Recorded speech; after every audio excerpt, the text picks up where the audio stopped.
Sir వాళ్ళ కడుపు సల్లగుండా నా కాలు మాత్రం మంచిగా చేసారు. ఇంకొక సూది అయినా పెట్టుకుంటా, ఇంకా 50,000 అయినా పెట్టుకుంటా. నేను ఉన్నంత వరకు నేను కాలం చేసిన ఏంటో వస్తుంది ఇదంతా. నిజంగా ఏంటంటే ఈ వయసులో వాళ్ళు చాలా హ్యాపీగా రెస్ట్ తీసుకునే వయసు. నాకు మంచిగా అనిపించింది. నొప్పులు లేకుండా ఎప్పటి నుంచో కష్టపడి ఉంటారు. 2 ఏళ్ళ సంది కష్టపడి బాగా వ్యవసాయం చేసిన ఏడాదా.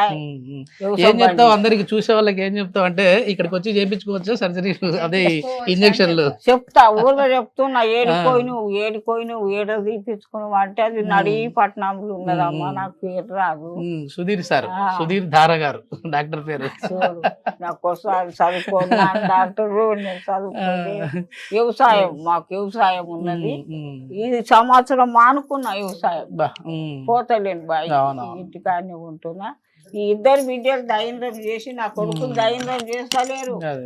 ఆస్తి మాత్రం తింటాము చేస్తావు అంటున్నావు.